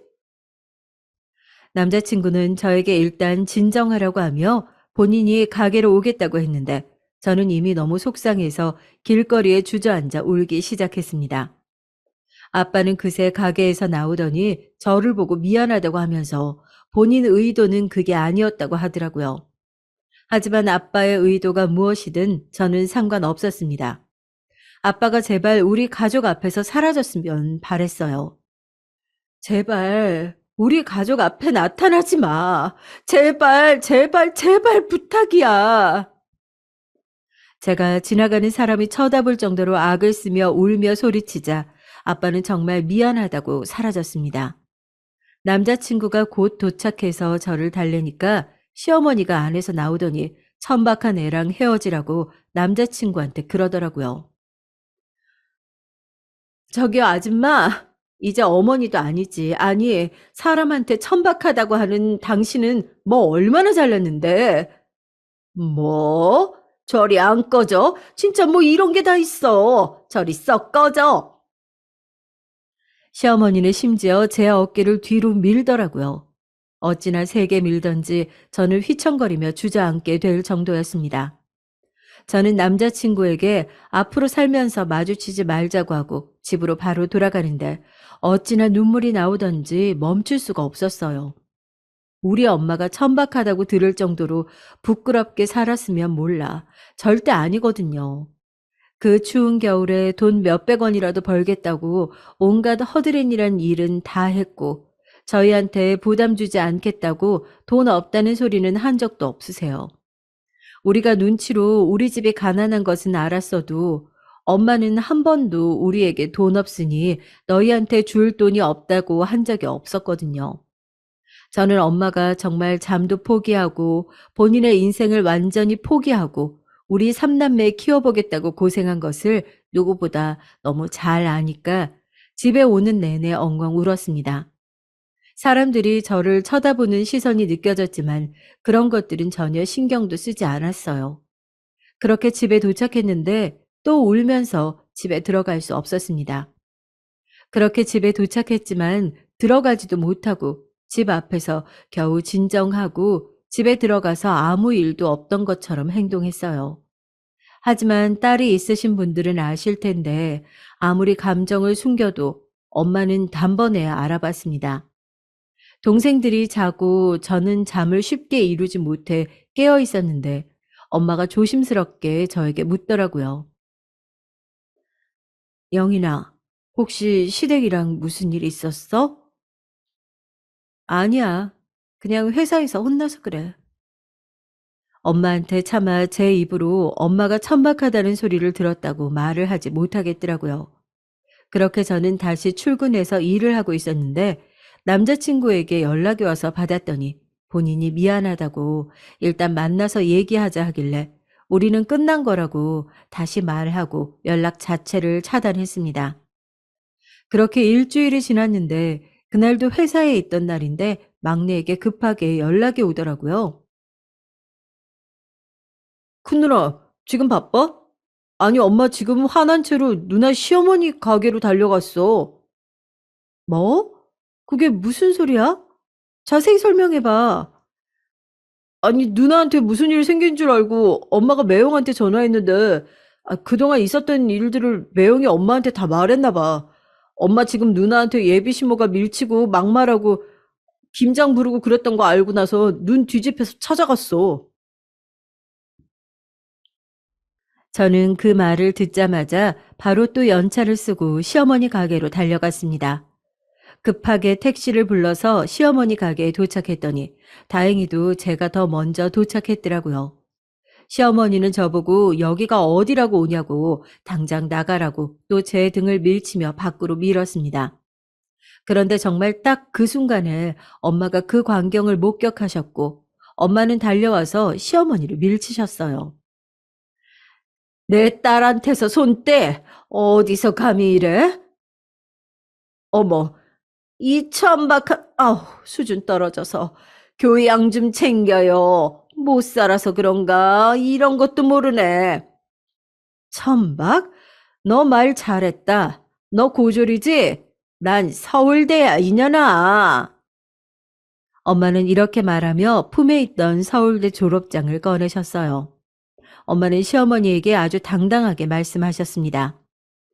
나도 서울대고 우리 아들도 서울대야. 당신 아들 고작 서울 끄트머리에 있는 대학이잖아. 누가 누구 보고 천박하대. 심지어 내 딸이 대학도 더 좋고 돈도 더 벌어. 정신 차려. 뭐? 아이고, 노래방 운영했던 천박한 게 어디서 큰 소리야? 노래방이 뭐 어때서? 너처럼 아들 못 키운 것보다 훨씬 자랑스러워. 그러는 너는 옷가게 운영하면서 누가 보면 무슨 재벌집인 줄 알겠다. 내 딸 아까워서 이런 천박한 집에 시집 못 보내. 엄마는 그렇게 말하고 제 손을 잡고 가게를 나오셨습니다. 알고 보니 졸업장을 가지고 오느라 늦었다고 하더라고요. 저는 엄마가 타인에게 이렇게 화내시는 것을 처음 봐서 내심 놀랬어요. 아휴, 남한테 이렇게 화내본 게 처음인데. 엄마 잘했니? 그러면서 저에게 본인이 잘 싸웠냐고 묻는데 저는 그 순간부터 웃음을 참을 수가 없었어요. 정말 우리 엄마지만 여전히 대단하고 멋지고 웃기더라고요. 제가 웃기 시작하자 엄마도 웃음이 터져서 둘이 정말 길거리에서 얼마나 웃었는지 모르겠습니다. 우리 엄마 왜 이렇게 든든해? 나 정말 엄마가 내 엄마라서 너무 좋다. 앞으로도 이런 일 생기면 말해. 엄마가 다 해결한다. 내가 너희를 어떻게 키웠는데 감히 주제도 모르고.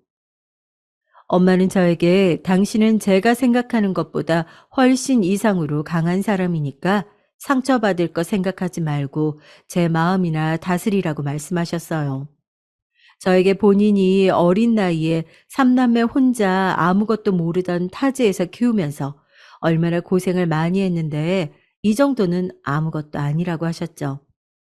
저는 엄마가 그렇게 말해주니까 얼마나 다행이라고 생각했는지 몰라요.